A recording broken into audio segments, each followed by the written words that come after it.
Hi, I'm Tom, and this, big boy, is the Milsurp HQ podcast. Let's take it over to the lightbox. With an overall length of 72 inches and weighing in at just over 200 pounds, this healthy podcast host is joined as always by his main man, Kelly. What's up? What's going on? All right, it's enough of that. So, for our guest, I was very excited, and so I used AI to help me write an epic intro for you. So, forgive me for my flourishing words and exuberance, but like I said, I was very excited. So, this is what the AI and I came up with. Ladies and gentlemen, prepare for an extraordinary episode today as we welcome a luminary in the world of historic firearms. This man meticulously researches and explores the intricacies of classic weaponry so we don't have to, and brings history to life with every detail in his videos. Who hasn't quoted him when discussing the Mosin bolt, or the explodey Italian Vetterli, or when you see a plastic pokey hand? So buckle up, get ready as we delve into Milsurp firearms with the foremost authority on World War I era arms, and the person responsible for me buying half of my collection. Here he is from C&Rsenal. Welcome, Othais. Hello, I am here now. So AI knew you and helped out. Oh god, it better know me by now. The guys on our Discord have been shoving Othais and Mae and C&Rsenal references into every AI they can find. Yeah, that channel's blown up, hasn't it? Oh my god. Well, thank you for joining us. We're super excited to have you on. We're both big fans of the channel and have watched probably a good majority of the videos. Yep. It's reflexive at this point to apologize to people for being fans of the show. People recognize me in public and I go, I apologize for your wallet. Yeah. And none of them have said that I had no effect. Oh no, you've definitely helped. Don't you worry. Yep. And, we were discussing the other day that the only nicknames we've seen for you were something to do with your beard. And, Ian gets Gun Jesus. So we were thinking like a remarkable man like yourself needs a remarkable, majestic nickname. So I got a few here. I was going to run by you. Let me see what you think of these. How about the Gun Law Guru or the Milsurp Maestro? I feel like that's a lot of syllables. The Maestro of Munitions. That's a long one, too. Yeah, you're using like $5 words here. You could be like Babe Ruth and just take all of these nicknames. That's true. The Pistol Professor, the World War I Wizard. My personal favorite, though, was the Milsurp Moses, but that might be a little too close. Yeah, it feels associative, doesn't it? But you've led so many lost, troubled collectors to freedom over the years, so... Yeah, I'm sure. I think I've just helped people avoid it. We have an unofficial nickname channel, though. You do? Okay, so I was going to ask, do you have any nicknames you tried to make stick of your own? We do, and we actually have we have a B channel that we've done almost nothing with, but it's under the Determined Idiots. Because I've seen that. Yeah, because that's our thing is you guys for a second. No, they're the Determined Idiots. The Determined Idiots. All right. Yeah, just brute force our way through it. It's not quite as majestic as the Maestro of Munitions, but it's a lot more honest. No World War I wizards over here. Yeah, also being a Southerner, the word wizard can be a little sticky. That's true. The Grand Wizard. Ooh, no, not that one. Ooh, yeah, stay away from that. So I won't bring up the uniform I had in mind for you to wear then either. So, hey, you want to see my Halloween costume? It's a spooky ghost. Oh, I got eye holes so you can see out. Mm-hmm. Immediately into the corner. This is good. Perfect start. All right, so we're going to get into your collection a little bit here. Yeah, the way we usually start out is asking some of our favorite questions of what kind of collector are you? Do you consider yourself a pattern collector, so you like all of the same type with all different variations, or like a kind of a variety collector, you do the different countries, or you do different eras or different wars, things like that? So what kind of collector are you? I guess I was a variety collector at first, but then I have been forced into being a reference collector, which is a form of variety collector. Okay. So frankly, I became known in small circles for being a World War II collector. and my World War II rifle collection was making waves on social media, like early social media back when Reddit was sort of usable by gun collectors. Now you really can't even use the platform without getting punished on there. Yeah, wow. I heard you call it an impressive and extensive World War II collection you used to have. I had done a lot. This is, you have to understand the time frame, but there were a lot of firearms that were not well understood that were in the corners. So a good example would be the 8mm conversions of the Mosin Nagants that were done in Poland, and people were still arguing on what the model numbers were and what the features were and yada yada. And so I would surf the sort of rural pawn shops around here, and I was pulling in $1,000 rifles for $100 each. And so I really quickly, by being literate in what I was doing, picked up a pretty impressive collection. So, for example, I sold, I'm friends with Ian. I believe I sold him his first Labelle M27, which I bought for like $400. So, Nice. It's a That's sweet pretty deal. sweet. right. It was just about knowing what you were looking at, or at least knowing when something was of a pattern that wasn't standard and not necessarily a Bubba. You could sort of look at it and go, someone did that on purpose. I better go ahead and grab this if it's under $500, you know? And you mentioned Mosins there, so I know you started off. Your first one you shot and bought was the Mosin 38. Did you start off, specializing in Mosins? No, actually, the Mosin was a thorn in my side for a very long time. It might be why I started collecting, because I was not a gun person. I have, like a business degree. I was deeply involved in the technology field. That was really what I was working on when. Actually, it was a coworker that took me out shooting for the first time, so I would have been in my early 20s.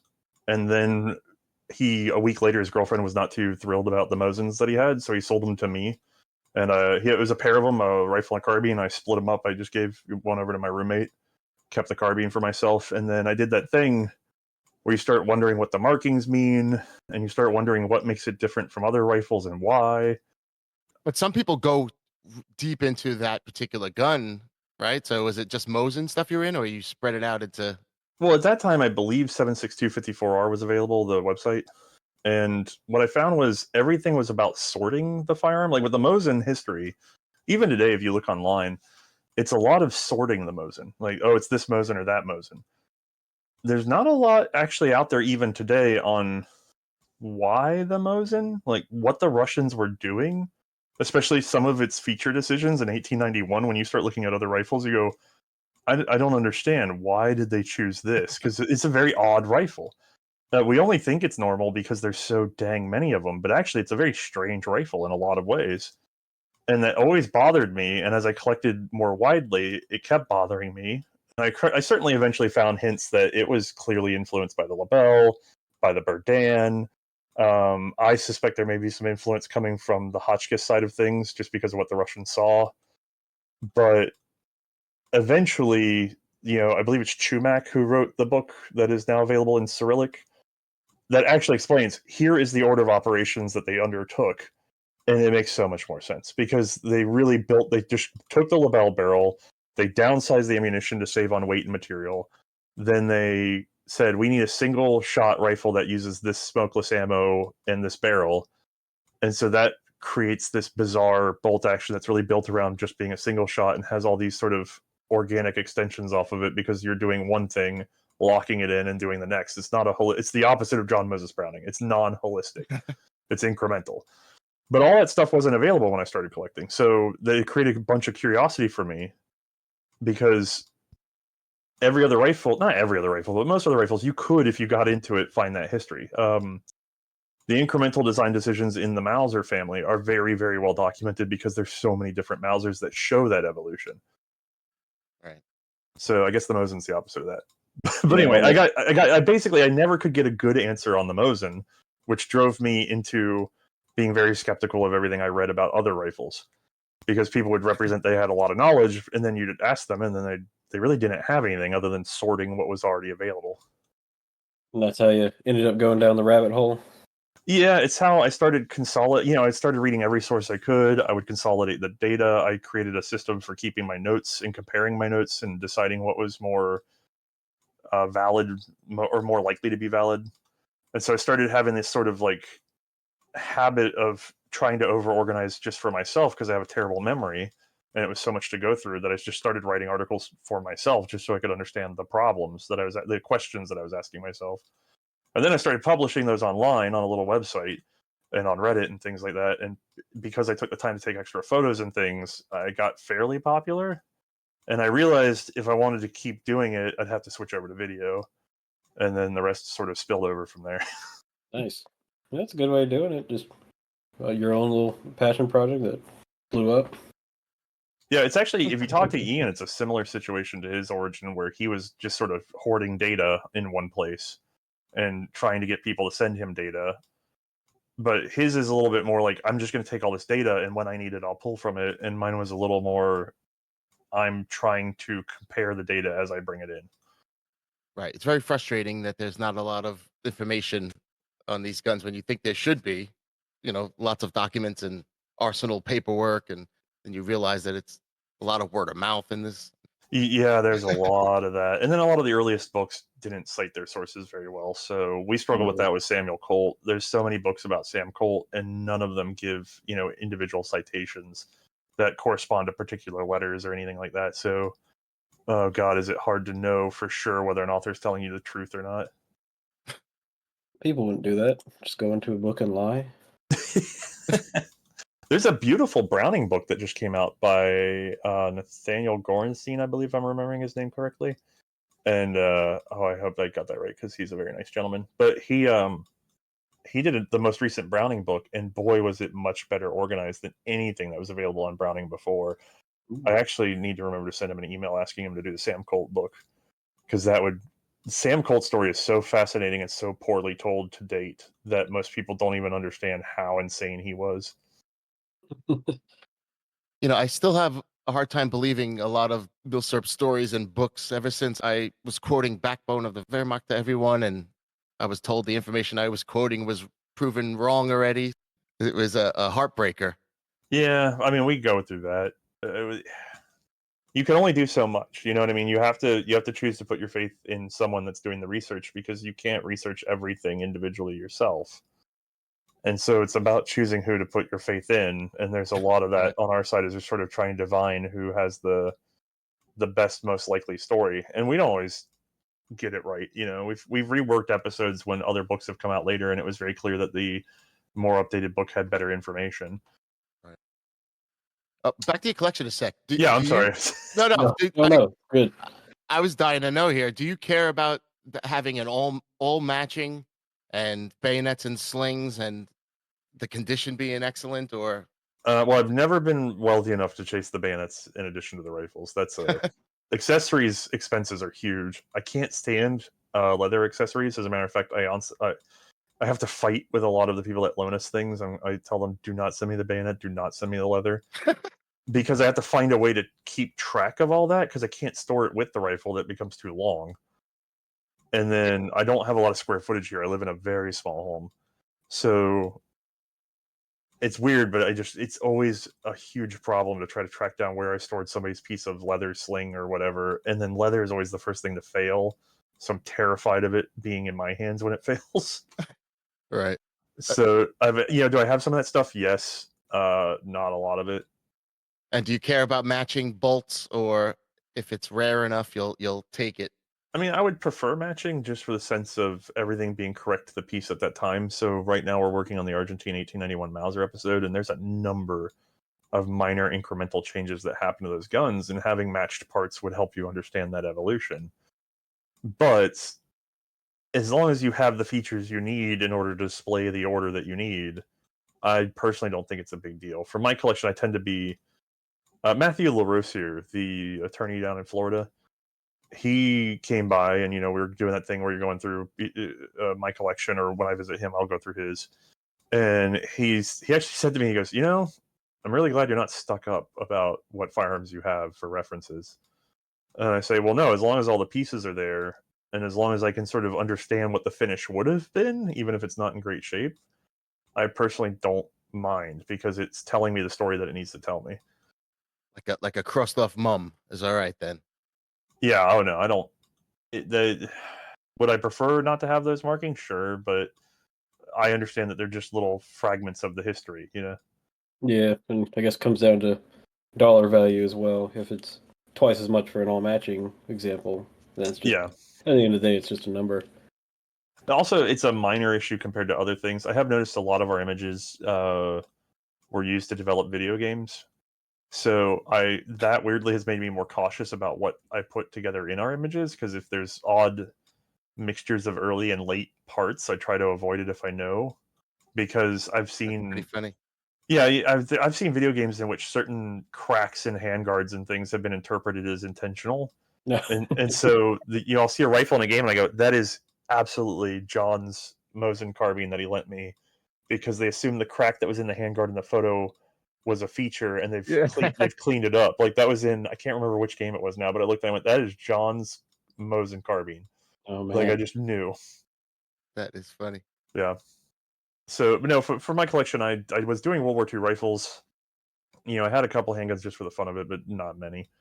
And then when we took on the World War I project, frankly, launching into video took more than I realized. So I burned up my savings, and then I started liquidating my collection to keep making videos before we really picked up steam.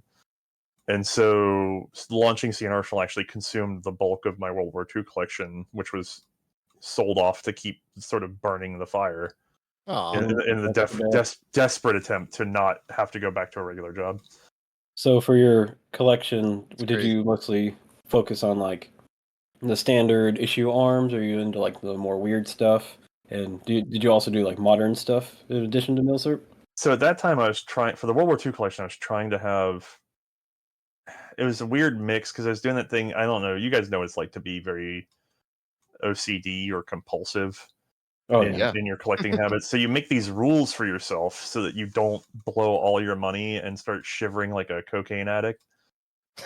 And so I had these rules where I was trying to get one rifle per nation, which I quickly achieved on the main powers.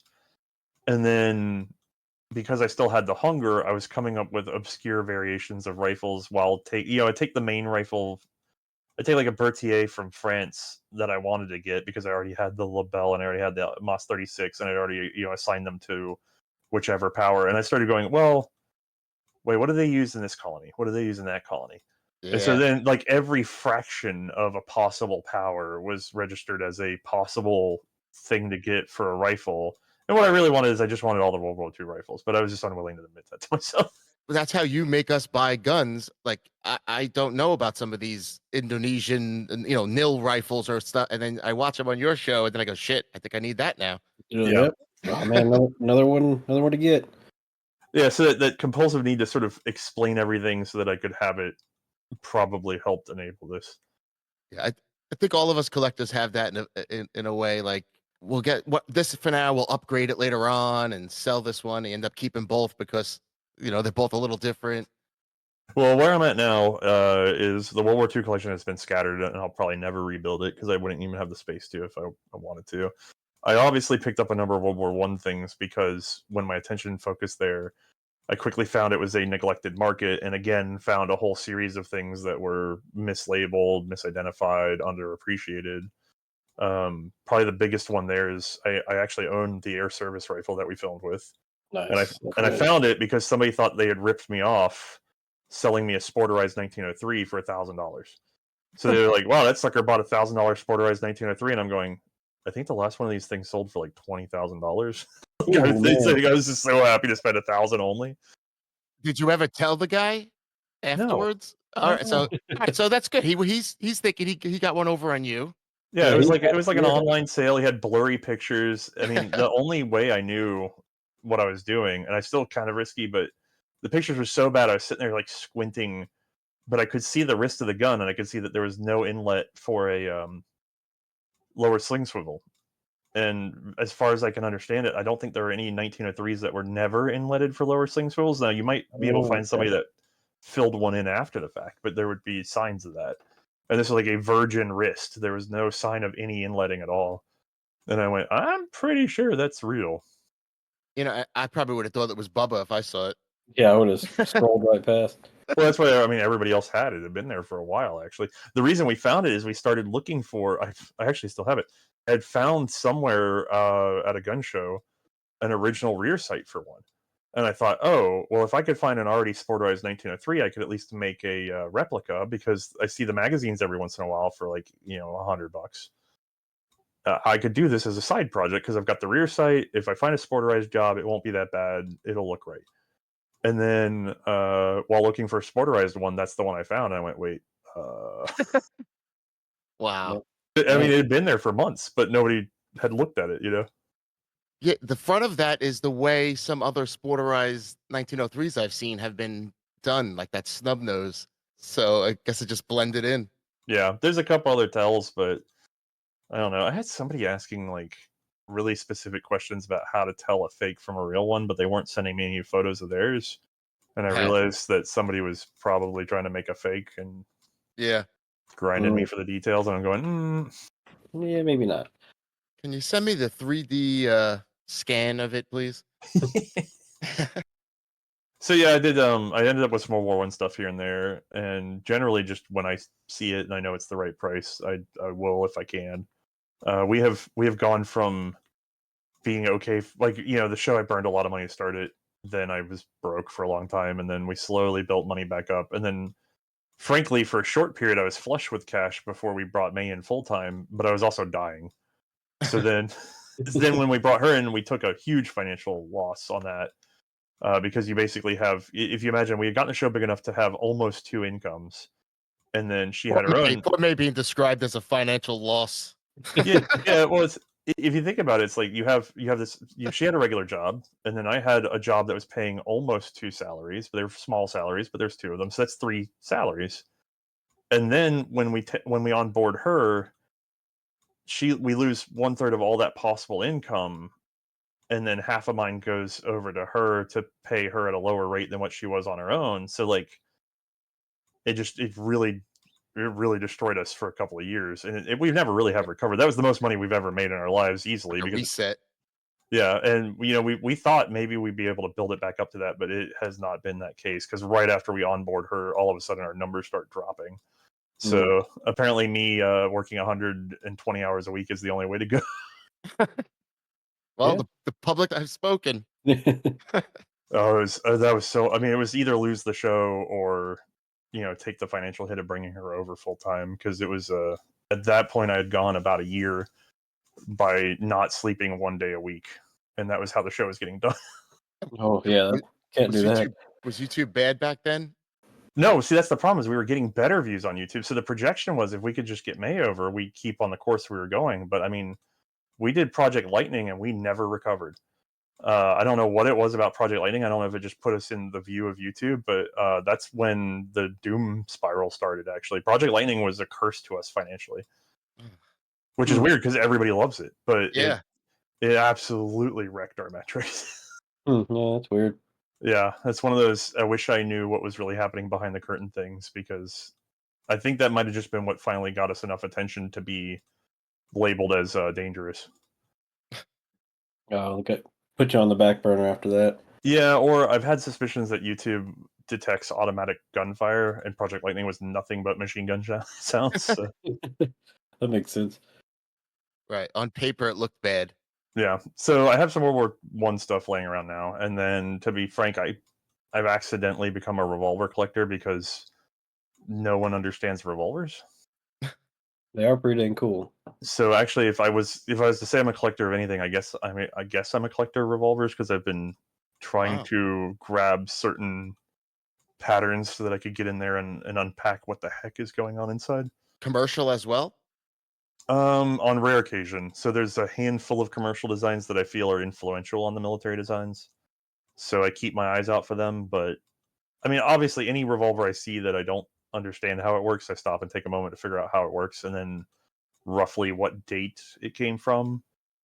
But mostly military, because I think that's really what I want to do. Is I think I'd like to sit down and get a book together that actually explains the evolution of revolver lockworks and how they work. One of our most popular videos is our Revolvers 101 video. And that was just me sort of giving a loose overview of, hey, Revolvers are trying to accomplish several very complicated mechanical operations that semi-automatics don't have to accomplish. And once I kind of explain that I've seen a lot of people talking about wheel guns more often now because they have they have the vocabulary to express the differences that they're seeing. Yeah, I really appreciate watching the, the the way they evolved to eject the cases and all the different revolvers. All the unique ways. Sometimes a big long pole, that you stick out, or Right. you got to Yeah, turn it each one at a time, and it's really yeah. interesting. Your Bodeo video made me I had to go buy one after that. Yeah, they're so cheap and they're so technologically advanced. Oh yeah, they're great. So, what is your oldest in your collection? Because I don't know if I've seen you go back to flintlocks. I'm trying to think because it's the revolver collection is what drew it out. It's got to be one of my wheel guns. I think I have some that go back about 1859, 1860 in the wheel gun collection now. Oh, cool. Because I've been checking the antique shops and the Civil War shows just to sort of find certain mechanisms I was looking for. I have what's known as I did a little video on how it's a centerfire, but I have a Pedot Cordier. Most people call him the Raphael because that was the importer in America during the Civil War. But that's a 1860 patent. I couldn't say exactly what year mine was made. And it was a triple action, so single and double action and center fire, which is a lot of very cool features to have in 1860. Yeah, a little advanced. Yeah. Oh, yeah. It's a sort of modified Beaumont action, but not really. It's kind of its own thing, which is strange because it didn't seem to influence much else. But I don't know. I like it. That's about as early as I can think. I can't think of anything earlier than that. And do you do any modern stuff or not really? Oh yeah, no, I have a defensive concealed carry, those sorts of things. So Okay. and then I'm friends with manufacturers around here. Actually, I am actually weirdly under a lot of NDAs. Nice. I get a lot of the engineering side guys will send me emails, and then I'll end up talking to them, and so I'm under several major manufacturers NDAs even now. And I always do this thing where I'm careful about not talking about products. So somebody will say, "Oh, hey, whatever rifle what do you think of the whatever rifle?" And I go, "Who told you that?" And they're like, "It's been out for 3 months." And I go, "Oh, thank God," because I've been keeping a secret for 2 years. Have you had input on any of these designs? A little bit. Oh, that's awesome. There's Nice. definitely Cool. I've had a fair bit of input for problem solving, and then also it's very expensive to get patent lawyers and researchers. So a lot of the guys will sort of float stuff by me first and go, "Have you ever seen this before?" And I'll go, "Oh yeah, I saw that in 1912." And they go, "Dang it!" And then they run off to do other work on it. So there's some of that too. Can you name me the ones that are out, or prefer to pass on that? The problem is I'm more aware. Like I'd have to sit down and realize what's out. I basically knew all of Henry's new lineup for a while, not because I was consulting on those, but on another project that's not even done. But in the process, I was shown the other projects, so I saw Henry's revolver before it came out. Not that I would consulted on it, but just I saw it. So things like that, like it's just once you start talking shop and you're under the NDA, you get shown a bunch of stuff. Okay. That's pretty So cool. That's cool.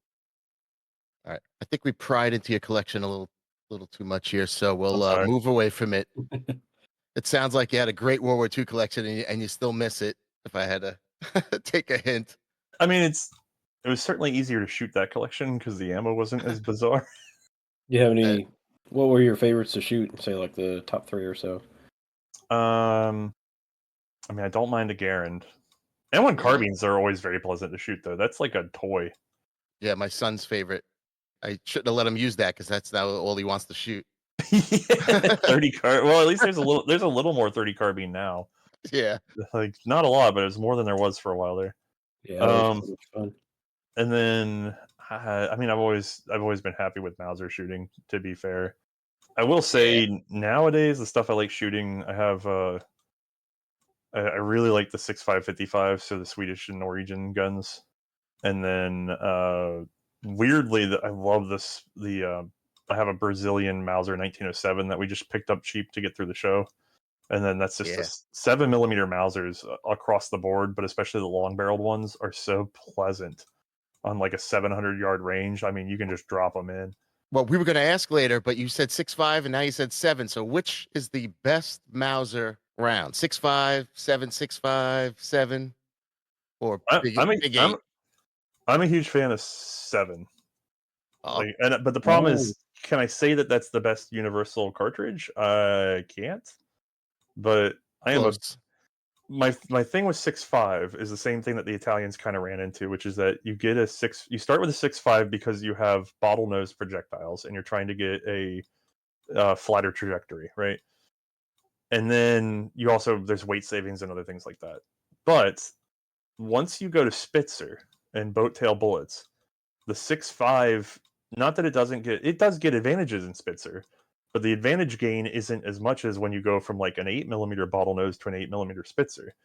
And so the Spitzer cartridge solves a lot of the problems that made people turn to 6.5 in the beginning. And so I tend to favor I think of 7mm as being my preferred smallest diameter caliber.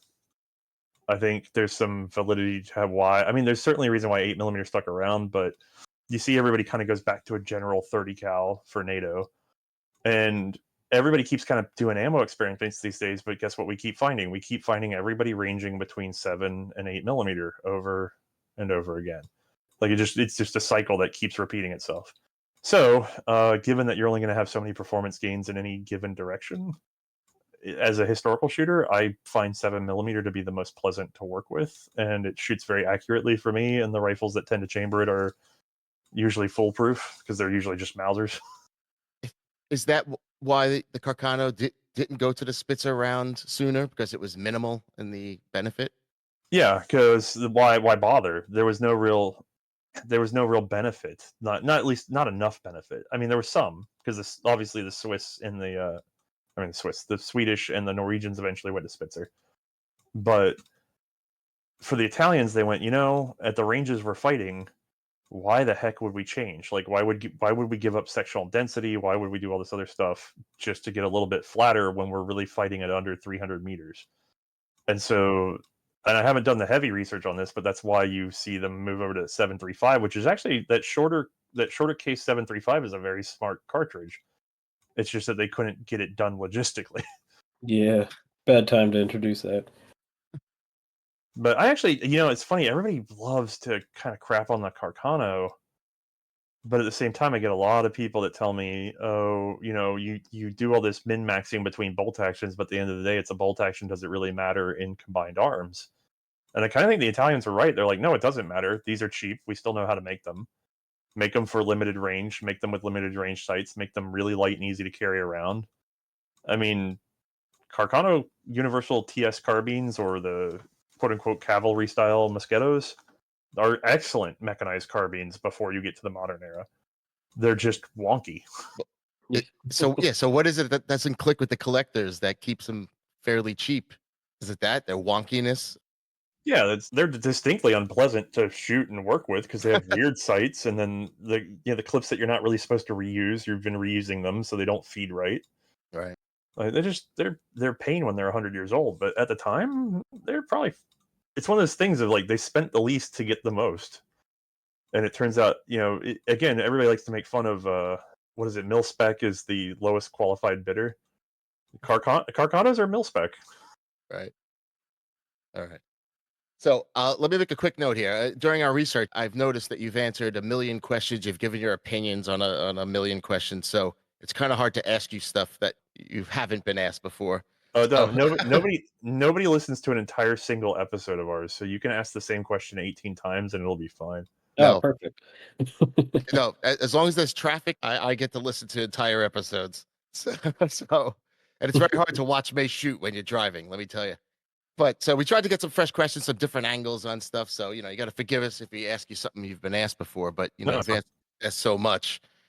So we first want to ask you some stuff on the C&Rsenal channel a little bit.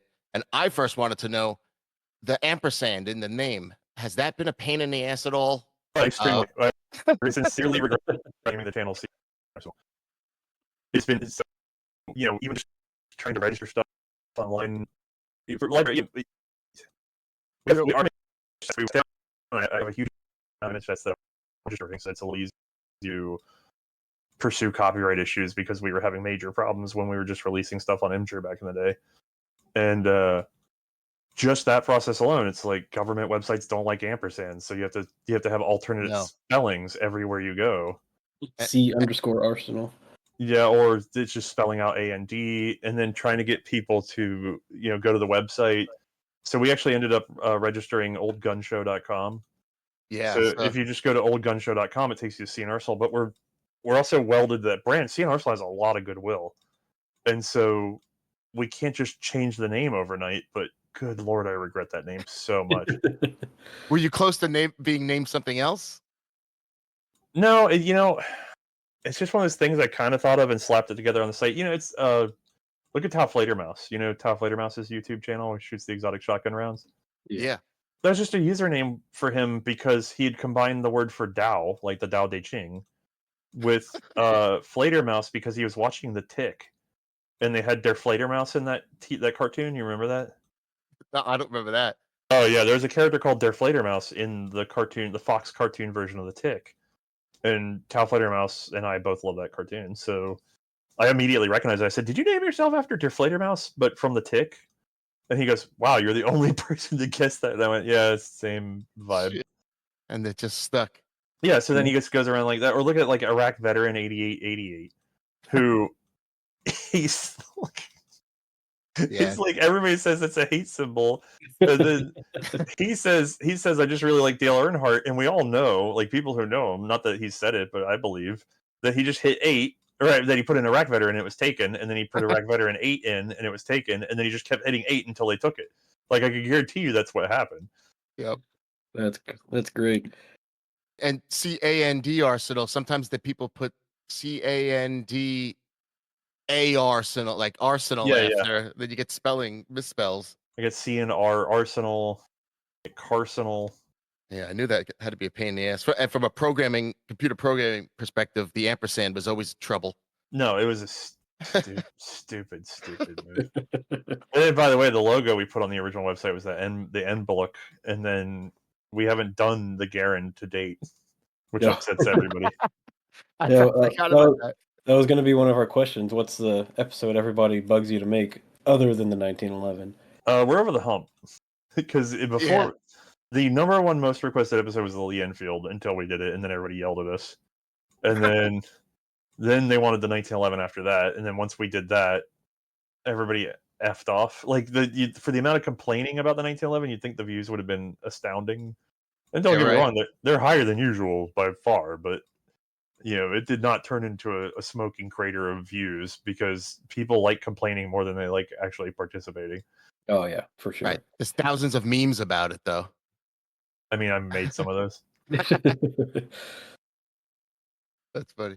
So when you were first doing the channel, it seemed like you did like a episode every week or so. Are you still kind of on that cadence, or have you missed a few here and there? I know you've like slowed down as the episodes get longer and more detailed.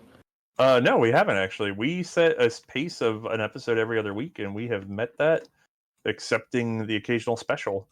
And when we do the specials, we're usually pretty transparent about it. Where we go, hey, we finally kind of ran over our own toes and couldn't keep up, or somebody got sick, so we did the special.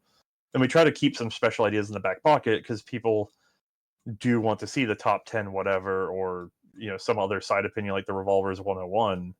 So we try to make the specials very valuable for people, and they're certainly not shorter than a normal episode. They're just easier for us to produce.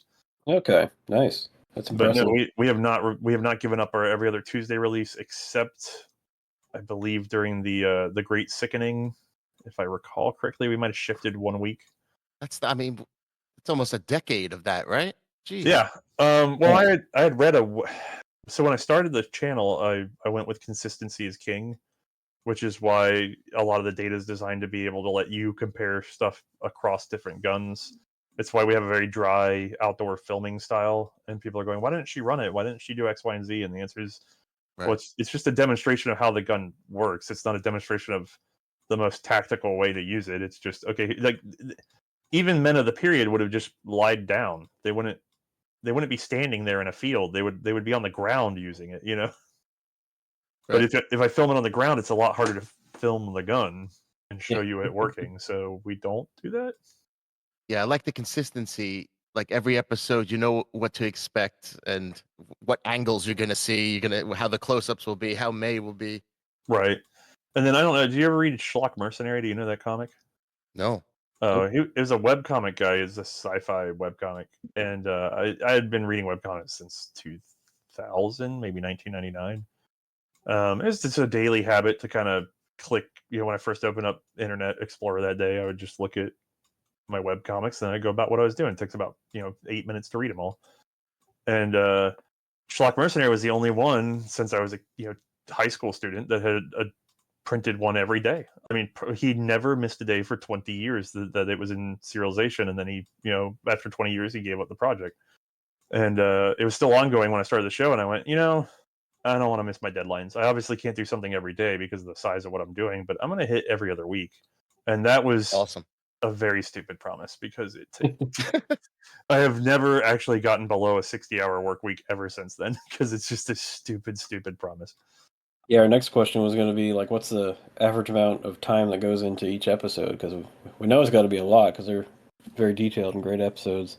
Yeah, you're looking an average of 120 hours between Mae and I, and then I think Bruno's probably got 20 to 40 depending. Ooh, oh man. So you're looking at close to 200 man hours on every episode. Has it gotten easier since you started? Like, do you have a down pat now, or? Well, for me, yes. Because the early ones, they're 15 minutes long. They seem slapped together, but what it is you don't understand. It's one man all by himself, just sort of running through whatever he can get for books and whatever, and I hadn't even built a library yet, and so those were nuts trying to do those. And then slowly, I've worked up better ways of taking notes and getting them compressed quicker and getting to the truth quicker.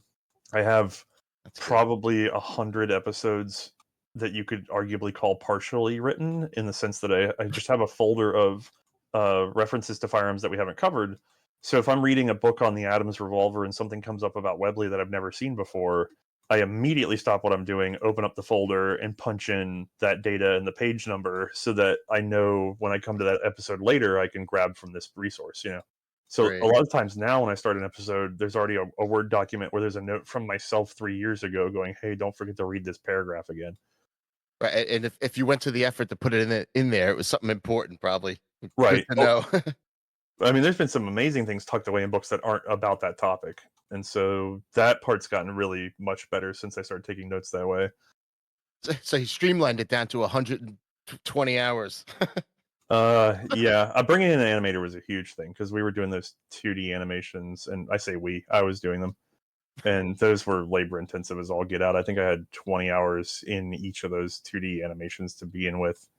Oh, yeah. When we brought in the 3D animator, we hired him. His name's Bruno. Yeah. It was very interesting.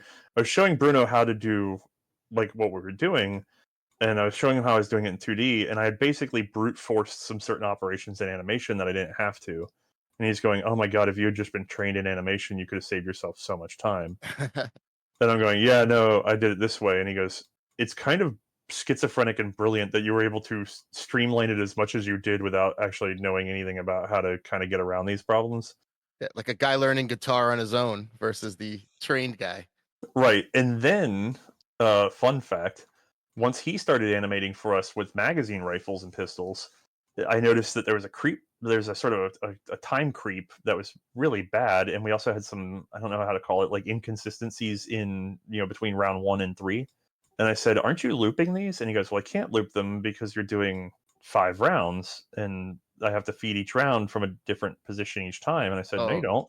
And I showed him how I did it in 2D, how I would time the I guess you could call it the coordinates of each. I would clone each cartridge and then time the coordinates so that round 2 ends up in exactly round 1's position, and then I loop the animation, but I hide the next round on the next loop. And so in the long, when it has a seamless 1-frame transition where everything lines up where it should, but I'm actually running a loop with one minor adjustment of deleting the next round. Ingenious. Right, and so I showed him that system, and he goes, "Oh my god!" So he started animating that way, and we cut about half the time off of his animations easily doing that way. So at least I had my 1 point on the board where I got to teach the animator something out of my sheer desperation to get things done. Your brute force method. Yeah. Wow, that is good. That's The cool. animations are a great part of it. I mean, Oh yeah, they're invaluable. yeah.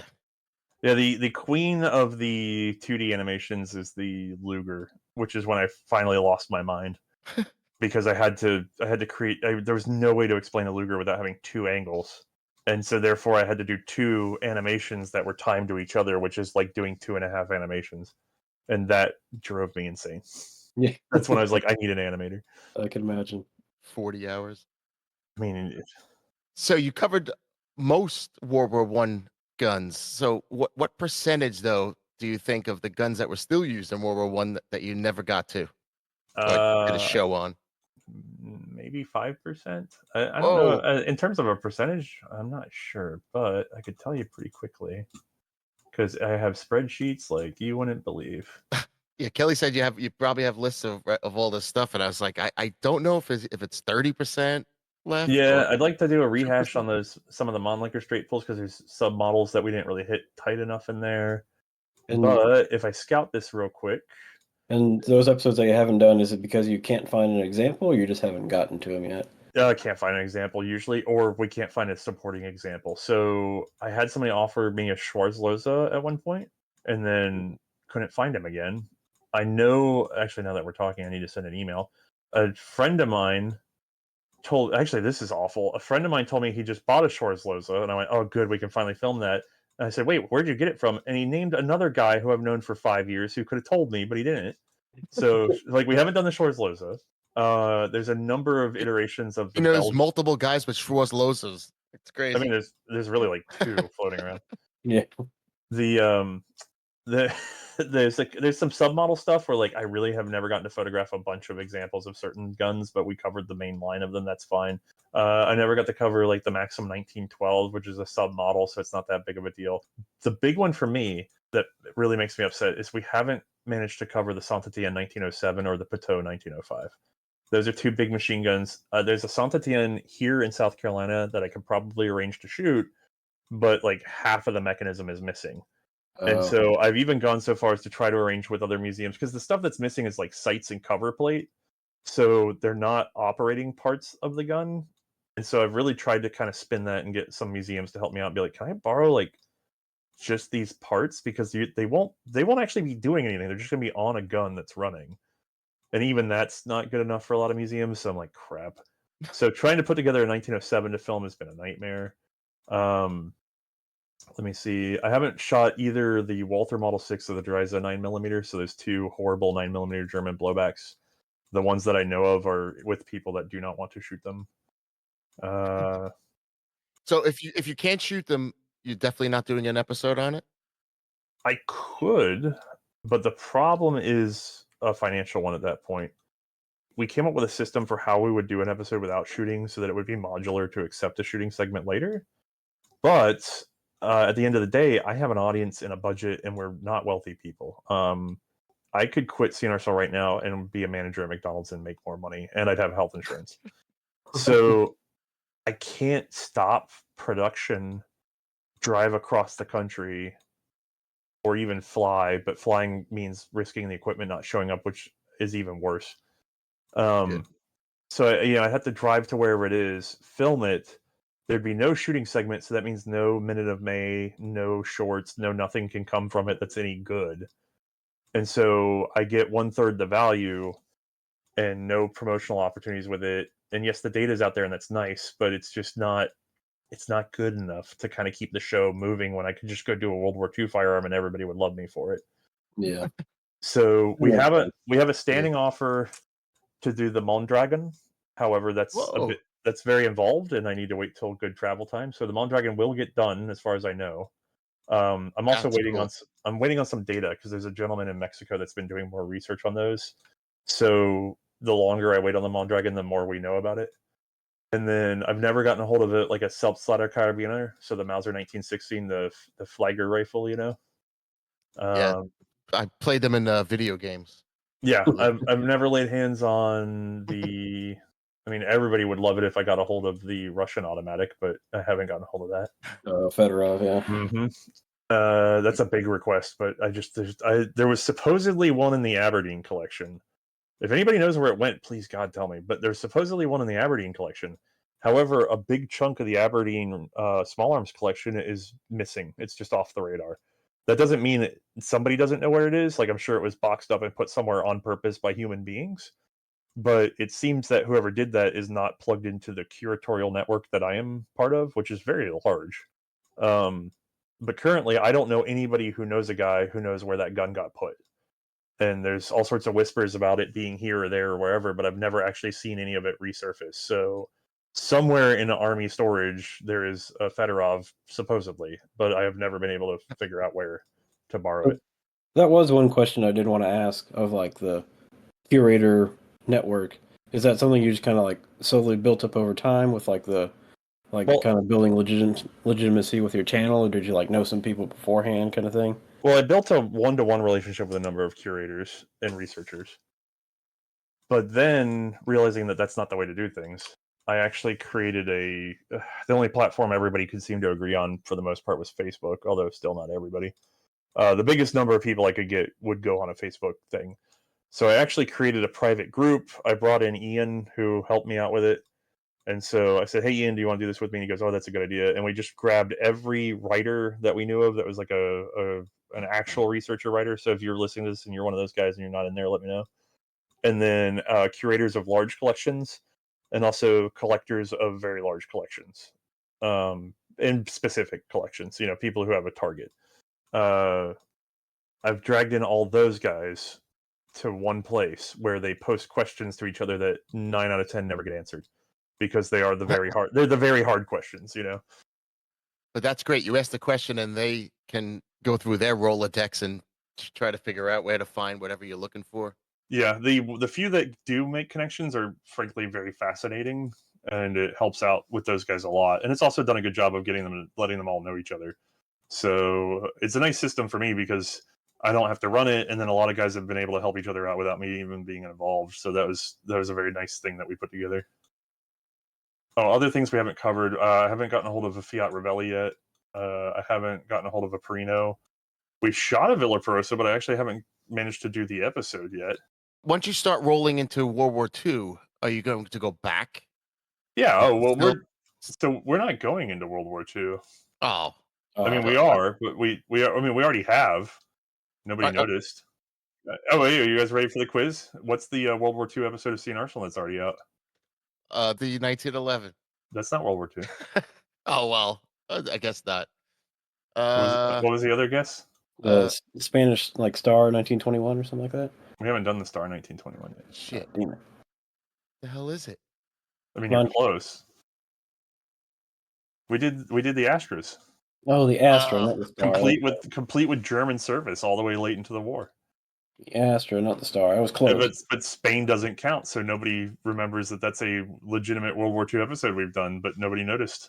Yeah, I saw that. I'm like, oh, were they going into World War II now? And then I'm actually quite proud that I managed to sneak a World War II episode in, and no one has noticed that it was a World War II episode. Not one person has said, "Wow, you did a World War II episode."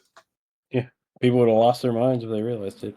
Yeah, that's weird. We've also done a ton of non-World War I stuff before the war. I even had a comment yesterday where somebody was like, "What all these obscure revolvers that might have served in the war?" And I'm going, no, the Enfield 1880 did not serve in the war.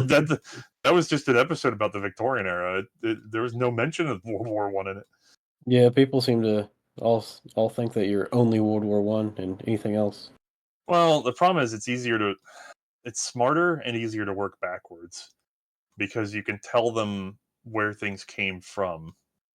So when we get to World War II, there'll be a fair bit of being able to talk about semi-automatics or automatics that are based on X, Y, and Z. But even that, I was talking to someone else about, say, the SVT-40, the MOS 44, on into the FN-49 and FAL. They all use that tipping block blocking system. And we're talking about it, and I said, the earliest gun I can think of that uses that system is the Marlin pump-action shotguns. And they just use a pump action instead of a gas operation to tip them. And another researcher, I believe it was Maxim Popenker, actually, said, what about the Colt 1895 potato digger?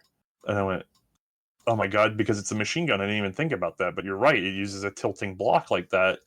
That may actually be where all the inspiration came from in reducing it down to rifle size.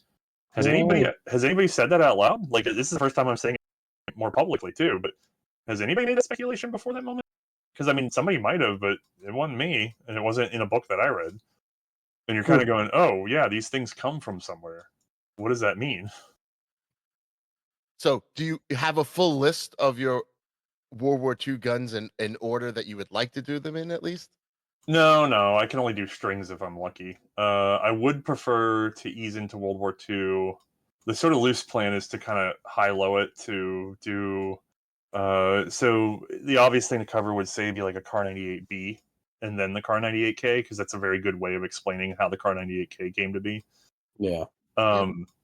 If I do something like that earlier, that's great because it's much like any other transitional piece. So the Belgian 8936 versus the 35, that's a very good way to talk about it. Talking about a lot of the VZ24s and things like that. These are all very good rifles to cover. I'm excited for all these Mausers.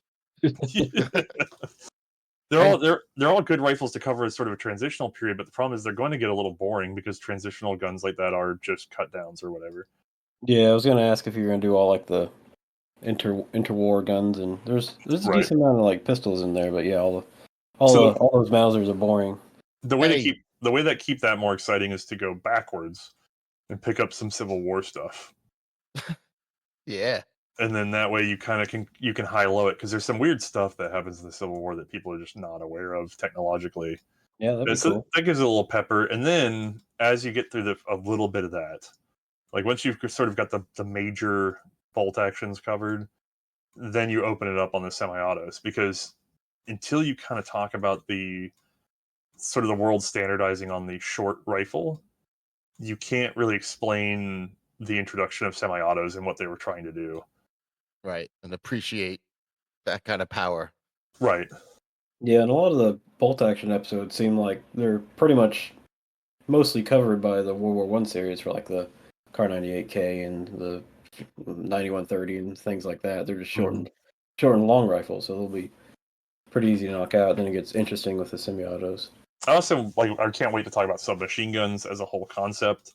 Yeah. The problem is now is I'd really like to find like a 1921 Thompson first, Ooh. just because that'd be a lot easier to work with. I know of a man in Georgia that has one, but he doesn't want to fire the original, I believe, bolt assembly. So then I've got to go find another bolt assembly that I could put into his, or I got to find somebody that's willing to shoot theirs for light demonstration. So you will go kind of rare, like what about like Moss 40s and Moss 38, kind of like in between? Yeah, as much as we rare can. variants.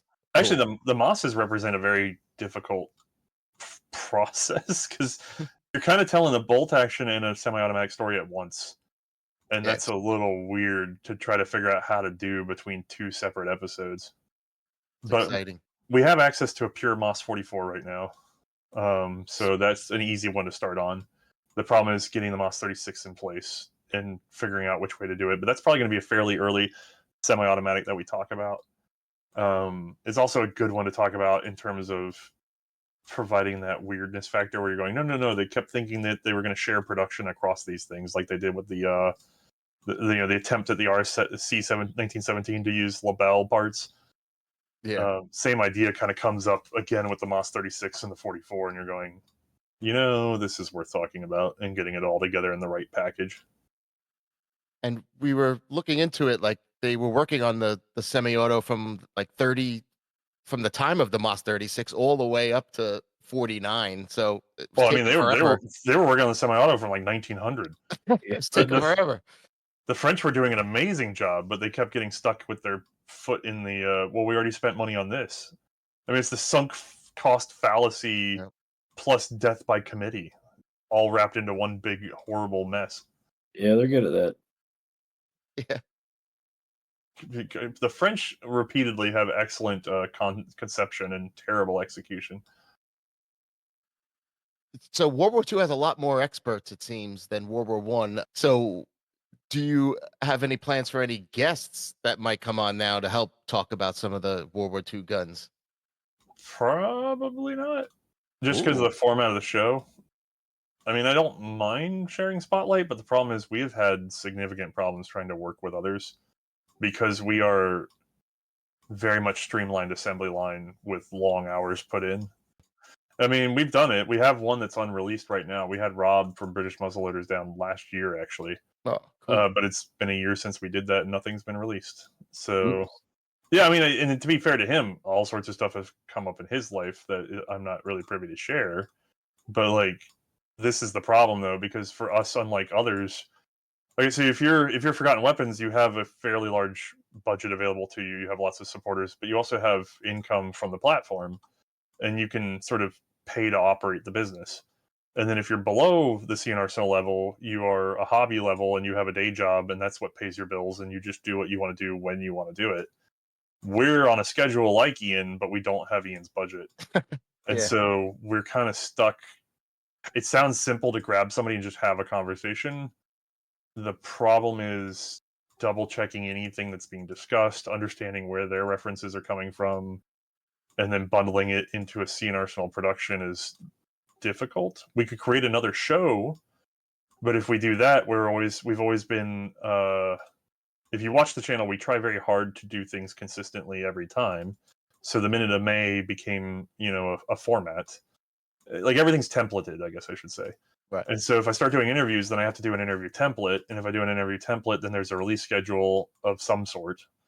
And then if we don't meet that release schedule, then people get upset. And so it's just one of those things where it's everything I have to do sort of on a permanent basis.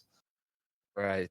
The ball's rolling. As soon as you do one thing, it's onto I get it. So you're like Mr. Beast in a way, where you pick a strategy and then you just stick with it and a template. Yeah, we have to. Yeah.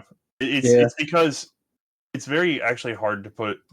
I've had a hard time explaining it, but my biggest defense for why we do what we do, because a lot of people challenge me on it. They go, "Why don't you just do it this way? Why don't you do it that way?" And my answer is YouTube's willingness to give us revenue has come and gone.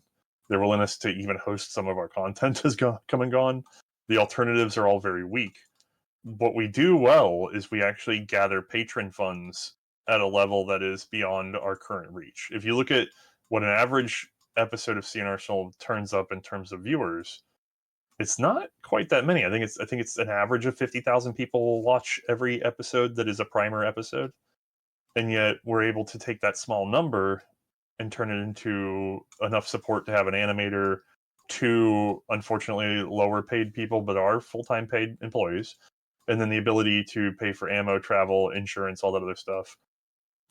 We also have to kind of pay for our range time in a way. There's bills, is the short answer. All that gets paid for, and the bills are paid, and we're not in the negative. And it all comes off the patron side of it, with very little input from the YouTube side of it, and very little input even from our sponsorships. We appreciate having them, but they're not eating more than 10% of the cost. So what's created that income is a loyalty that comes from a consistency and from a quality that we put out.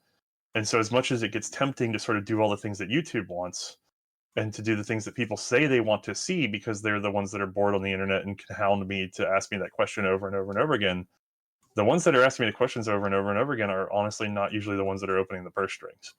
And so we're kind of stuck with being consistent and heavy on the information, because those are the people that go, wow, I would have cost me $200 in books to go look this all up, and 20 hours in time. I'd rather just give $3 a month to this guy. Yeah, keeping the format pure certainly helps keep that core group. And it's sad because I tell people no a lot, and I seem like I'm really unfun. But to be frank, that's how I get paid. It's how the show manages to exist. If you think about it, and you're giving money to someone's Patreon, and they're not putting out videos half the time when they said they were, or they're putting out a lesser quality video, people are going to cancel right away. Even if they don't cancel, I consider that a disrespect for the people that are paying. Yeah. I mean, I think if I just stopped making videos, probably half my patrons would still be there in 6 months because they just forgot to cancel. But that's not the way to think about it. You know what I mean? Like, yeah, I don't want to look anything. I don't know. I don't want to be ungrateful for their support. They have no reason to give me these finances except that they want to see it happen. And I told them at the front end that I want to see it happen. So guess what we're doing together now? I don't know. I take my patrons very seriously. I'm sorry that I don't always have the time to put into them that I should, but I definitely take the responsibility seriously. Oh no, yeah, I think they all appreciate what you do, and as a Patreon myself, I certainly do. Yeah, and there's the rumor that your videos affect the market a little bit. So I like being a patron, and then you see what video's coming out next, and you go, all right, if I need to buy that now, let me get it now. I'll tell you, Italian Vetterli's went from $100 to $150. There you go. Do some smart investing there. Ran the money up. Let's go to May a little bit here because we left May out of this so far, and I'm curious: has May ever said no? I'm not doing that to anything. In terms of what, firing a gun? Or... Yeah, I'm not shooting that, or I'm not gonna shoot There's- that drone. There's only one firearm that ever put her off, including the Vetterli's that, one of which blew up in my face. But like, the only thing that ever put her off was that the Swiss 1893 straight pull. And all it was is she went to cycle the bolt, and the spring on the bolt stop was kind of old. And the way that gun works is that it actually rides up the bolt stop for a second, and then the bolt stop has to snap into position to keep the bolt from making it out of the gun. And she fired it, and she cycled the bolt, and the bolt came right back into her face, and it made her so flustered for about 5 minutes. And she's going, "Are you sure this gun's safe?" And I went, "Well, let me explain to you how this locks up. It's the same as the Mannlicher 1895, blah, blah, blah." And she goes, "I understand exactly what you're saying. I can see that the locking mechanism is working, and I understand that it is not dangerous to me. Emotionally, I hate this gun, and I'm mad at it now." And I went, "That's fair." And so we had to kind of switch off and shoot something else for a little bit. And then she came back around and was like, "Okay, now I'll shoot it. I know it's safe." But like for a moment there, she just really didn't trust it because she just hated that sensation of it coming apart in her hands. Yeah, having the bolt come back in your face and you just think of the explosion happening right there. Yeah, it was really funny because she literally was looking at me going, "I understand that I am not being reasonable right now." And I said, "That's fine." And I was like, "This is the first time in a decade." And she goes, "Yeah, I have no idea why, but this one we are having a fight." And I was like, "That's okay." So she's a real trooper. Yeah. Oh, to be fair, she also understands what she's getting into. I mean, we don't just slap things in her hands. Was there something that she really enjoyed shooting or liked a lot that you thought would be the opposite case? God, that's a struggle for me now. I'd have to ask her, to be honest with you. She's better at being the keeper of her own opinions. I do know she still genuinely loves Tankavers. Really? Nice. Oh my god, That's the one I was going to ask if she hated. She wants one, but we're too poor. They went up in price again, so I'm just going, crap, we'll never afford that now. Sucks. Yeah, but we're still friends with the gentleman that loaned us the one that we borrowed, and we see him about once a year because he's on our way to shows, and so she'll always just be like, "Let me see my baby," and she loves that Tankaver so much. Well, we know a guy in North Carolina with one if you need a hookup. I probably know the same guy if I'm thinking straight. I don't know if he has ammo though. Nobody has ammo. I get emails all the time. That's a custom lathe operation. There's a gentleman who shoots custom. There's a gentleman that shoots artillery, who I have met but never really got. I don't know that he ever watched the channel or anything. We just sort of met. But he's a wealthy man that has a machinist that does his artillery ammo for him, and I think that's pretty much the only way to do a Tigabear properly is to see if you could get artillery guy to do the rifle round. Everybody keeps approaching it from being a rifle reloader, but I think you need to approach it from being an artillery reloader. And yeah, they went up in price. We watched the last Poulin auction. Yeah, Jesus. And Yeah, they were crazy. That was fun to watch. We touched on this a little before, but if anyone wants to if you want to borrow guns, do you accept people's offers? Should they send you an email telling you what they have? Yeah, that's actually most of what we do is we borrow because, again, I don't have enough funds to afford everything we need to shoot. So shoot you an email? We have a contact form. Yeah, we have a contact form. For those of you who want to loan guns, I'm sorry you can't attach images on the first pass on that. We got a lot of emails that are not helpful. And so I had to put up a form that was sort of, okay, here's these handful of questions. I'm not numeric. I don't know where gun parts are. No, I won't tell you the value of your gun. I'm not a appraiser. And then you can check the box, and then you can send me a message. And I'm sorry, it's a little bit of a deviation, but that's the best we could do because I was getting inundated with emails. Yeah. Do you have a list that you post of hey, we need one of these, and we need one of these? Contact us if you know where one of these is. I would, but we have We've had a couple of occasions in the past when I was more naive, and I just sort of gave out like a wish list, and people sniped the wish list as collectors. They would just use it as a. Oh man. There's one gentleman that bought an item off the list essentially from the early list and went, "Hey, I have one of these." And I went, "Oh, sweet, I'd love to borrow that." Blah blah. And he goes, "No, I bought it so you can never use it." The hell? And I went, "What?" And he's What? like, "Yeah, now no one will see it." And it was rare. And I'm going, "Oh, I should have foreseen this." That's weird. The fuck? Why There's would someone do that? there are people that collect specifically to gatekeep. Hmm. So we're friendly with some of the auction companies, and there's been a number of automatics that have sold that we'd like to get our hands on, or other key pieces. And we've sent out probably like 6 to 9. Actually, it might be more like 9. I don't know. We've sent out not quite 10 requests of, "Hey, we saw this sold at auction. Would you be willing to pass this message to the owner?" And we trust the sites. It's been a couple auction places. We trust them to actually do that. And they'll pass along a message, "Hey, we'd like to borrow it." Blah blah blah blah blah. And in every instance, they have declined to even answer us because they're people that can afford to do this, and they want to hoard quietly and never let anybody have access. The snooty rich Which- collectors. Which Yeah, I but don't know what it is, but it is very much the most valuable part of the market, though, because it's always the machine guns that go for crazy money that there's only like 1 or 2 of. But wouldn't you want everyone to see a video on how great your firearm is? I honestly, I haven't met any of them. Like I can't say I haven't met any of these people, but I would imagine that there is a mindset that says my extreme wealth is a way for me to have exclusivity, and part of that exclusivity is just locking things out of the market and just being like, "No, it's mine until I die." And I don't know. I have never encountered a person like that in real life. But to be fair, by my very nature, I wouldn't encounter that person because I'm exactly the person they wouldn't interact with if they were trying to just keep deep, dark secrets. Yeah. Now, I do know that there are some wealthy guys that don't want to be known. They want to stay totally anonymous, or they have some celebrity or whatever that they don't want to be associated, who have helped out, say, Ian's channel or others. And so he's done some filming that way by keeping people, anonymous. But that's a different animal. I would happily take that animal, but that's not what we're talking about here. Yeah. Yeah, never would have considered that. That's weird. And in any case, would photographs or videos help you in any way if someone did it even 4K or whatever? It is theoretically possible to train someone to take a C&Rsenal usable photo. I have halfway trained Jonathan Ferguson to do it. All right, you should put a video out training how to do it. I want to do it. Jonathan Ferguson and I believe Danny Michael of the Cody Firearms Museum. Those are 2 gentlemen who are capable of taking an object, putting it on a white background or something similarly bright, and taking a cell phone photos with it fairly well lit. And with that alone, I can usually get some manner of things done with advanced editing.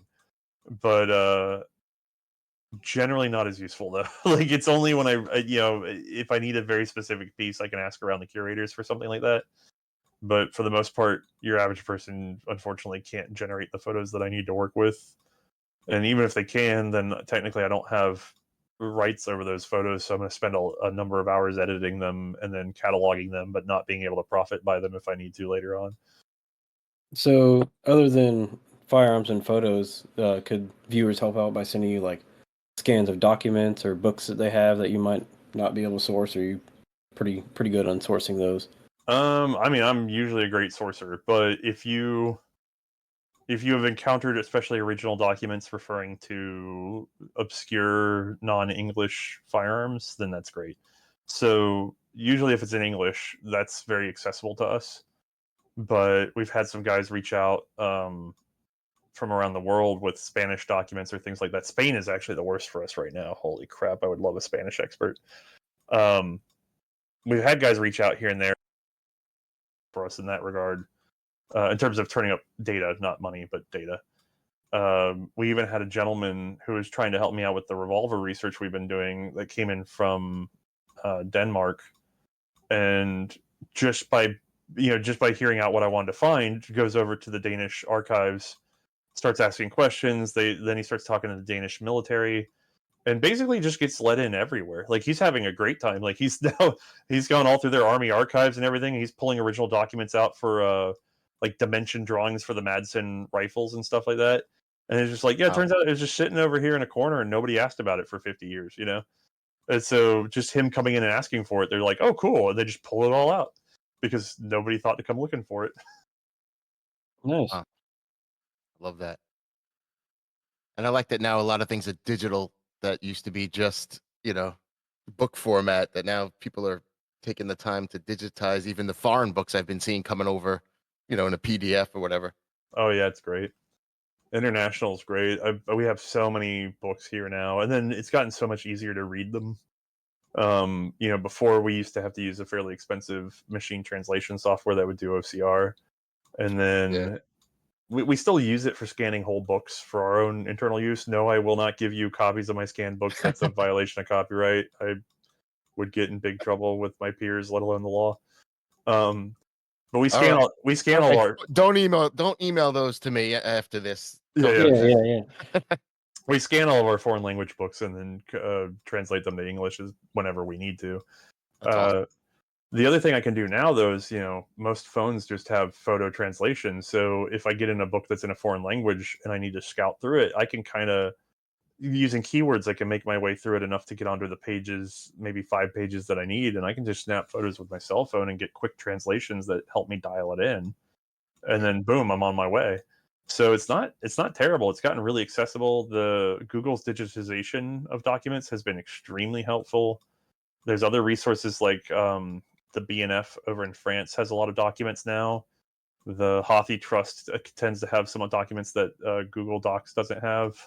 There's a British newspaper archive that we're subscribed to that I can pull a lot of things out of. That's pretty nice. Have you ever had to like learn some phrases or different words in foreign languages to help translate some, or pretty much Honestly, all the services there for you? Not so much learning the original word, but learning what horrible thing it translates to.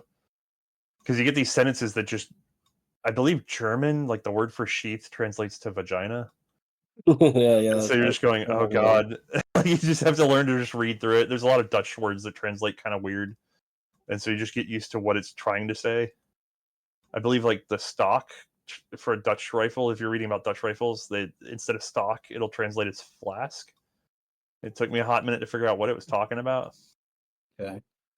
So there's stuff like that where I've gotten used to idiosyncrasies with the auto translation more so than the original language. And then we've had a ton of help from people that have been willing to go in person. We managed to get some helpers in France and Belgium for pulling patent data. And then we've got a guy on our Discord that's been helping to organize that data because we've been on the website. We've been putting together every revolver patent we can lay our hands on. I saw. It's crazy. Yeah, we went a little I crazy. didn't realize how many there were. Oh, thousands. It's just one of those things where I realized nobody is fluent at all in how to talk revolver or revolver action. And when I started I realized after making a few episodes on revolvers that I was stepping over my own claims. Like I'd say, well, wait, I said it was this kind of action last time, but this other book told me it's this other kind of action. And then when I try to go look up those actions, that seems fair and all, but then there's this gun that's 5 years older that does the same thing. And so I kept running into sort of conflicts of claims. And then I finally realized that no, there's no such thing as a book that actually has it right. There's something close to it. There's a gentleman who I believe passed away in the 90s who had written a book in German that was the only one that I know of that tried to have a sort of universal understanding of which action type, but you could tell he had done it less evolutionarily and more identification, and it missed some gaps. And so we've been trying to fill those gaps in and get it back on a sort of a corrected path. And I think we've won. At this moment, I think we have the picture together, but I'm trying to sort of suss out any And all the patents they're all technically different. I know, they're supposed to do a patent search, right? Every time you file a new one. Yeah, there's a bunch missing in Belgium is the problem. And Belgian patents tend to be the most important for the 1860s and 70s for revolver development. So we think we know what we're talking about, but the problem is we're missing some gaps in the Belgian patents that we want to double check. You had to get a patent in the US separately? Yeah, you'd have to file in each country. All right. So it could be slightly different maybe in the other countries. We have a huge gap in the Spanish patents. I suspect that Spain is responsible for a little more innovation than people give them credit. I believe Because, that. well, you got to think about it this way. So you can't like look at the Ruby pistol. You can't copy the Browning pocket pistols, right? In other countries, you can try to get around them by designing really wacky guns that look different. But what the Spain does is they go, hey, you haven't made it here in 2 years. We're gonna make it we're gonna let somebody else make it. And when somebody else goes to make it, they make incremental improvements. Those incremental improvements would only have shown up if the original patenter decided to add those improvements, B, someone licensed the original patent and then made improvements with permission, or C, you wait for the expiration of the patent and then those improvements get made, which is often why it takes a long time for improvements to show up that seem fairly obvious. With Spain, their native designers are allowed to make incremental improvements very quickly, and they even patent those incremental improvements in Spain against each other. And so what you see is the Ruby has a number of improvements coming from the Browning designs that weren't implemented until later on the Brownings or in the market, not necessarily on a Browning. And so you go, oh, actually, I guess they were the first to market with those. They're the first to really consider them because they could. And I suspect there's some truth there with revolvers as well. However, getting Spanish patents has proven to be very difficult, like early ones. So, and I need a man in Madrid that's willing to go do some digging. Do you know there's a place where you just can't get into, or you just have to find them? They have a patent office. You can go there and file for patents, as far as I understand it. All right. I don't have any time to travel to Spain and figure it out. And then I've heard that Spain is notorious for being difficult to navigate the bureaucracy, but once you got it figured out, you're up and running. So, I mean, I'm willing to take, we have income. I'm willing to set some aside to pay somebody to go digging through the archives in Spain, but somebody has to be in Madrid to do it. We're about to do some trivia here, but here's some trivia I didn't know. What was the first primer or gun video that was the first to use "War Were Declared"? Was it the very first one? No, I don't think so. Do you know? No, I don't remember, to be honest with you. Oh, and what was the last one? I'm trying to remember the last. Oh, wait, did you not have this answer written down? No, this isn't the trivia. This is Oh, the you're trivia asking, I you don't know. said trivia. Oh, okay, I don't. Oh, I'm literally asking you. I don't know. No, I live in the last 10 years of my life passed in a fever dream. I don't know how I got this old. Well, now I have to do the research on that. Yeah, now you have to watch a bunch of Shit. Gonna have to watch every single one in order. All right. I got to start with one. Going back. I could speed up the end of it because I know I could search my scripts. I could just go through my scripts quickly and search them, but I don't know about the beginning because I'm not sure how I tagged it out originally. That's a legendary thing. All right. It's time for some Milsurp trivia. Today's trivia, as usual, is just a fun way to bring up some different Milsurp topics and discuss them a little bit. And they won't be that difficult to you because they're related to the C&Rsenal YouTube channel. Oh, God. So, but I kept Kelly in the dark, so he's going to have to guess, and we're going to try to see if we embarrass him if he doesn't know your channel or... I'm going to be embarrassed. I have the world's worst memory. Let's go. No, you know it. You know it. This is why I write everything down. That's why the show exists. Hey, that's what Karam and Steve said. Like, yeah, we don't know off the top of our head. This is just a reference book for us. That's why we have a book. Yeah, and then they knew everything off the top of their heads. I heard that one. Yeah, they do. All right, here we go. Question 1. The most popular British firearm primer subject and a top 3 YouTube short. This pistol line got around a little bit and saw service in the Boer Wars and World War I, but was not a great military arm as the action was a bit finicky when dirty, and even the gun angle and gravity could affect the stroke. Oh, okay, now you're getting really obvious. Stroke. Yeah. Wait, do I let him try first since I know it?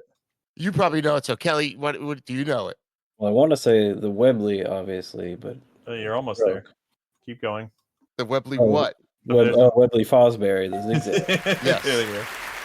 So did Mae actually have trouble with the short strokes, like she said? We had a couple malfunctions with that gun, but nothing serious. That actually belongs to a buddy of mine here in town, so I've seen that gun a number of times. But they're not good. They're also insanely speculated. Like when they sell at auction, it seems like they go for $6,000 or something.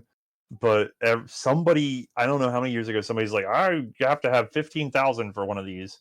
And so every time you see one priced, they're priced at 15, 17, whatever insane number. And then they just never sell for that. They always sell for, 6. Yeah, we saw a couple of those at Tulsa, and they were in like the 10 range, but of course they didn't move. Yeah, they're not gonna. Well, you'd be the guy to ask. Are there many revolvers that use this style of recoil to rotate the cylinder like this? No. There's that, and then there's like what, the Mateba later on. That's it. So it just wasn't a great There was process. something. I feel like something else did it. Wasn't there a Union pistol that did that too? Union firearms, didn't they do? Theirs was a recoiling pistol. The trigger though, doesn't it feel much better because it's not pulling the I mean, the it's cylinder? it's a single action pull, so there is that. So The safety on that example was awful, but I haven't really handled many others, so I couldn't tell you. that's not a great one. All right, question 2 here. The most popular. This is going to be easy here. Most popular C&Rsenal small arms primer of World War One was of this U.S. firearm, and it's not what most people will assume it is, but it's this firearm, infamously known for receiving these horrible protests against its use in war.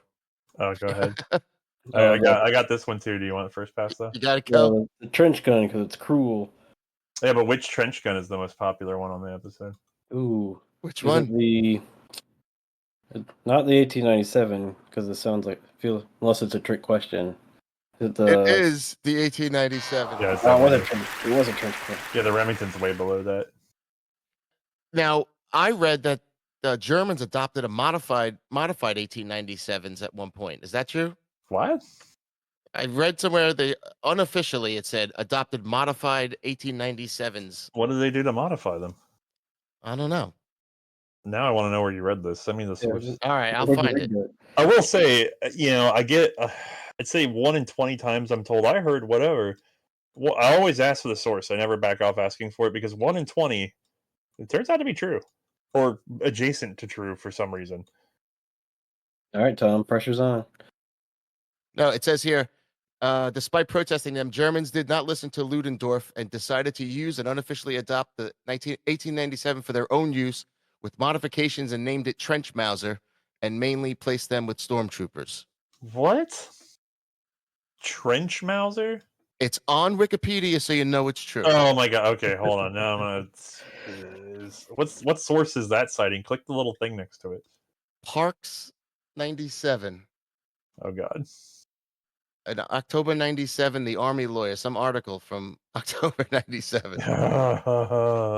So some guy said, Some guy in 1987 said this. 1997. That's even better. I wonder what he was citing.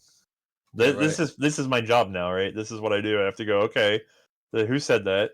Okay, who said that? Okay, who said? Yeah, the 97 is a very popular episode that no one seems to remember what I said in it because they keep repeating the same stuff over and over again. well, I got a lot of questions that probably people could just Google, but it says, what's the difference between a trench and a riot config? Well, there's none actually. I mean, not really, because the funny thing is they're all considered riot guns with bayonet. The trench moniker came later. Oh, so the same, and do the commercial ones slam fire also? I mean, yeah, Slamfire was just a thing. Nice. The weird thing is everybody acts like Slamfire was a feature, but it's the absence of a feature. They didn't put in essentially what you'd consider an interrupter in because nobody cared to add that. Is really we're getting rid of Slamfire was a safety consideration. Yeah, but it's so cool. Everyone wants it for that instantly. That's the first thing they mention. Yeah, and you can shoot grenades out of the sky. I like y'all's testing on that. Oh, that was a fun day. The worst thing is I have people going like, Mythbuster said you could do it. And I'm going, did you watch the episode? Because it's not, they didn't use the same parameters. They just said it's possible to shatter a grenade with buckshot. Like, okay, that's possible, but that's not, nobody's going to, okay, maybe somebody took the chance. They probably regretted taking that chance.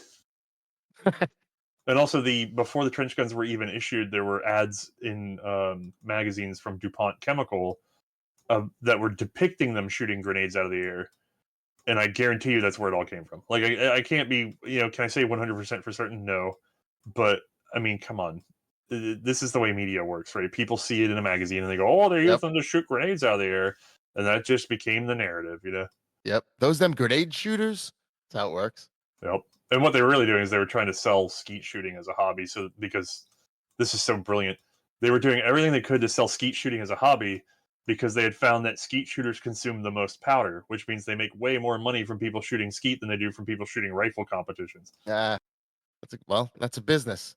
Right. And then they're also, you know, if they have a business selling the chilled shot or whatever, then that's even more money because they're selling more lead. All right. Question 3. Small Arms of World War I Primer 104 tells the story of the Model 1917 revolver that came in variations by 2 different manufacturers, Smith & Wesson and Colt, and for which Smith & Wesson introduced this device for quicker reloading and extraction. Oh, this Okay, one's too easy. yeah, okay. Yeah. These are really which one easy. is it? The half moon clips. I don't want to, what if I make you get one wrong? That's embarrassing, you know? No, I don't care. I've been embarrassed before. But it's more about asking you the questions like, why were the clips made in 3-round and then 6-round after the war? What was the deal with not making them 6-round right away? 3-round superior. For I agree. for topping off, or No, for being able to keep it on your belt. You don't like having a 6-round speed loader sucks. Yeah, they're big. They're kind of wonky. They bend. I gotta get a piece of leather made, but pro tip: the best speed loader for revolvers was developed in the 1930s, and then immediately forgotten about. I own about 10 of them, and I kind of keep an eye out for auctions and everything. And I'm still going to keep it a secret until I do my video on it, so I can buy more of them because they're going to be worth $100 each when I'm done. This is my retirement plan. But I found out about them, and they come up every once in a while. And they have a really weird design that nobody understands what it's doing. I finally, somebody will figure this out when I tell the story. I finally found out that there was an article about them in like Scientific American in like 1934 or something. I went and found that copy, had to buy it on eBay. Read the article and went, oh my God, they're supposed to come with a special leather pouch. And so they had like a spring-loaded mechanism that nobody understood what it was really doing. They just thought it was for margin of error. But actually, they're supposed to be stored folded in half, and when you draw them, they spring together. So they work like half-moon clips until you draw them, and then they turn into a full-moon clip thing. Oh, that's awesome. That's cool. And they feed fast as crap. Like they're like nothing today is even half as good. Wow. So with all your revolvers, you need to get all the speed loaders now and do a whole speed loading comparison.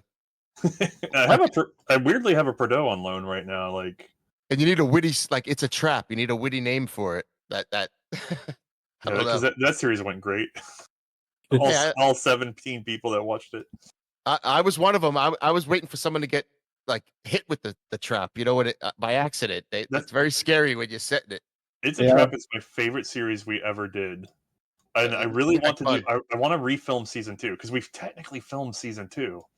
Okay. But Kevin showed up with a cough, and I said, "I swear to God, if that's COVID." He goes, "It's not COVID. It was COVID. We all got sick, and then I nearly died." So he was in. It was like 98 degrees out, and it was so humid, and there was no clouds. So we're all standing in the field, and David had just changed ranges. So the range had just been like a buddy of mine that's a heavy equipment operator come in and cleared the range. So it's just this. It looked like World War I. It was utter devastation in all directions, just a channel in the woods. The berm wasn't even built yet, but that's okay because we were shooting skeet if we were shooting at all. And we're standing in the middle of this desolation with the hot sun bearing on us. The light is terrible. Kevin has a fever. I'm dying of heat. And Mae just showed me a clip. I was like, how bad is it? And she showed me a clip, and it's just us discussing this dog that I had that died. And there's no punchline. And we both just stare vacantly into space and then kind of hurl a trap. And I'm just going, oh, wow, we cannot air this. Oh, well. You can put it in a montage maybe later on. Well, yeah, so my thought is we should refilm it. And then at the end, we should just put something horrifying from the original attempt. Yeah, definitely refilm it. Those things are interesting. Yeah, they're cool. I went out and bought one just for shits and gigs. Yeah, we have some great stuff here. I just need to... there's so much I got to do. Never ends. Well, speaking of great stuff, question 4.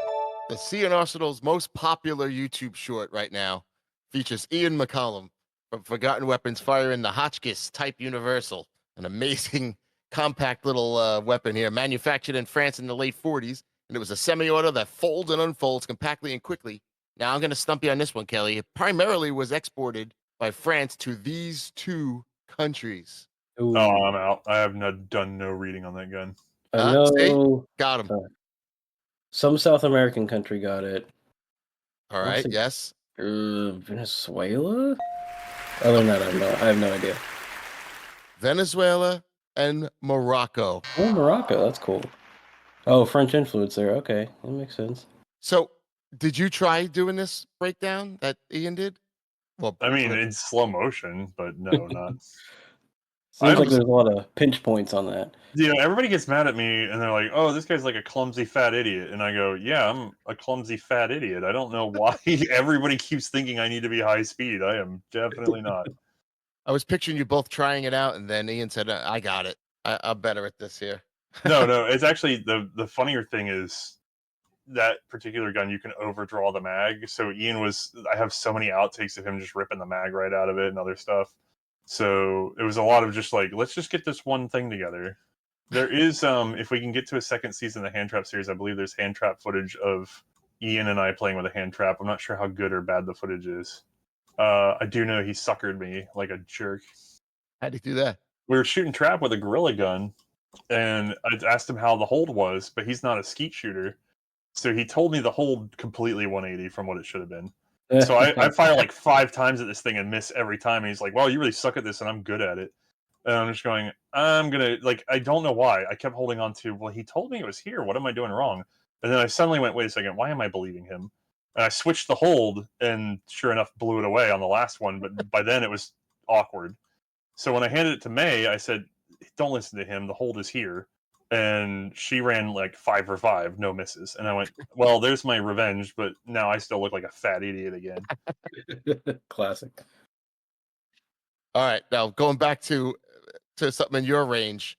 Question 5: the first U.S. pistol reviewed by the crew was not the famed Colt 1911, of course, but was this older gun, the first U.S. military revolver with a swing-out cylinder, and the most famous of which was recovered from the USS Maine, presented to Teddy Roosevelt, who then, as the legend says, brandished it to rally his Rough Riders during the famed charge up San Juan Hill.